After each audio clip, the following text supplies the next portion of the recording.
Do you often feel like you're alone in the world? Maybe you even have friends and family, but for some reason that doesn't really help this feeling. It just never feels like there's enough support there or enough people in your life. This is a common feeling that people have. I would say the majority of people at times in their life feel alone, and it's really only a problem when it becomes a chronic thing or it happens a lot. I'm very familiar with this. I've spent a lot of my adult life feeling alone, and with good reason. I really don't have any family support. I don't have family any longer that I'm close to. And so I often do feel alone, but I have also learned some ways to cope with that. And so I'm going to talk about that today. What helps with that feeling of being alone? Being alone is part of being human, actually. There's a saying that, technically we're born alone and we die alone. We have to come into this world and we're the only one that has that same experience at that time. And when we die, it's the same way. We might be surrounded by family or friends, even, but the dying process belongs to us alone. We have to go through that by ourselves. So it is a kind of an existential issue for being human, basically. I can tell you that I have felt increasingly alone in my life. When I was growing up, I had a loving family.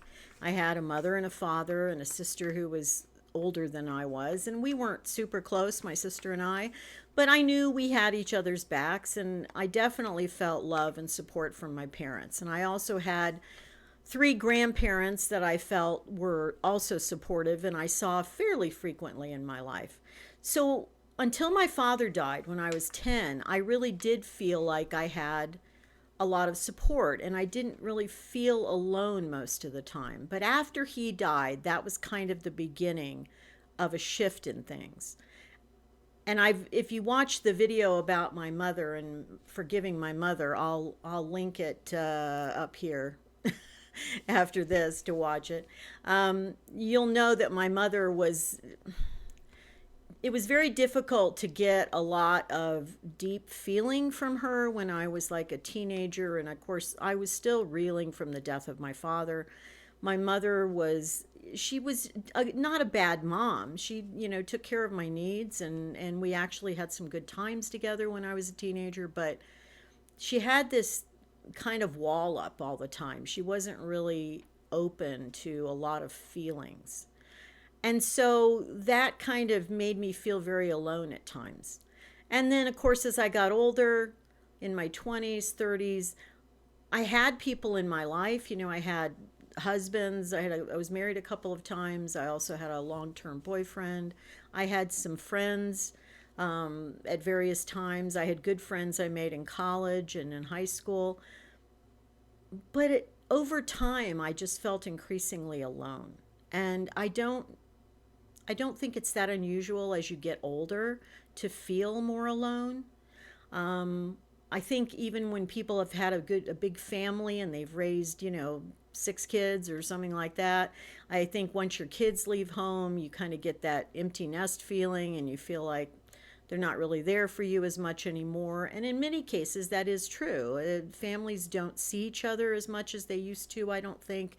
Times have changed. People live in, long distances away from each other. So I think that's part of the issue. The point is, we have to deal with this feeling of being alone. And it's a serious thing because it is tied into feeling lonely. It's not exactly the same thing feeling alone as it does to feel lonely, but they're closely connected. And so as you get older, especially, it is a really difficult thing and challenging thing to deal with because it can affect your mental health, it can affect your physical health, and it can create all sorts of problems. So I'm going to talk now about there's three things you can do, three habits you can do that will actually reduce this feeling of being alone in the world. Now, let me preface those three things by saying feeling alone is part of the human condition again. So we're never going to totally get away from it. You're never going to totally not feel alone at times. But I'm talking about kind of reducing the impact of that. Now, the first thing I would really suggest is get involved in something and some sort of way to give back to people, to help other people. This can be through volunteerism. It can be through even a part-time job that you do where you help people at the job.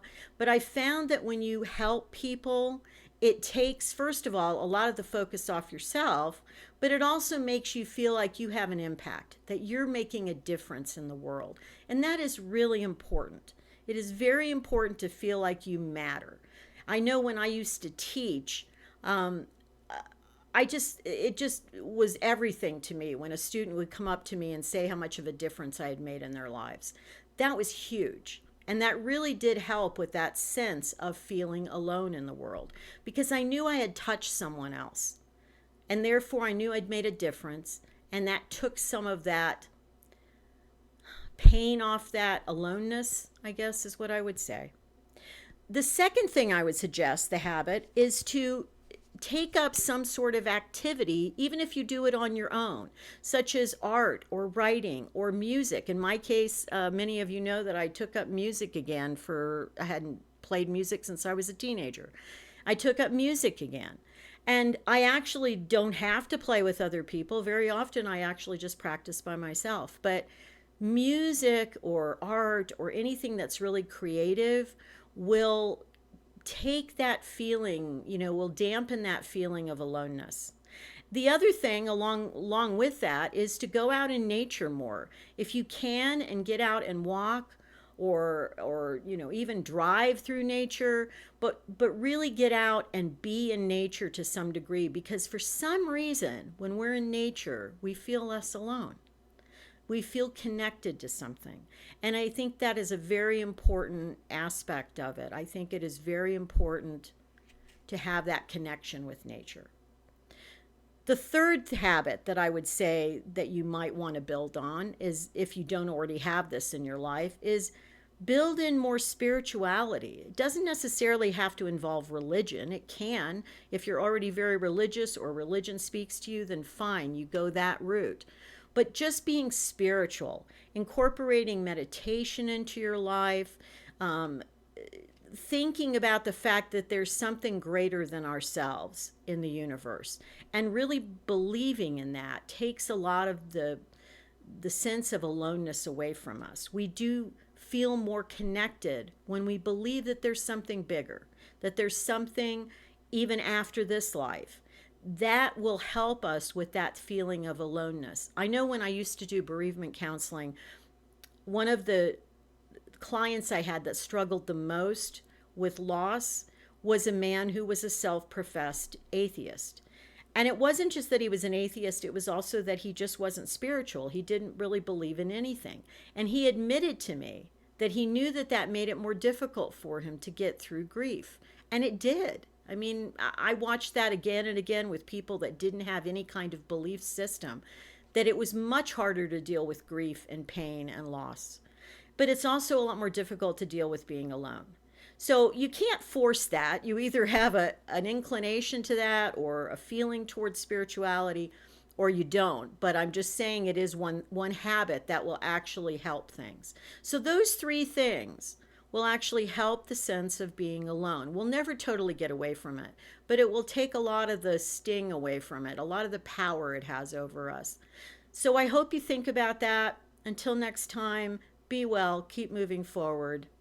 Don't feel so alone. Take care. Bye.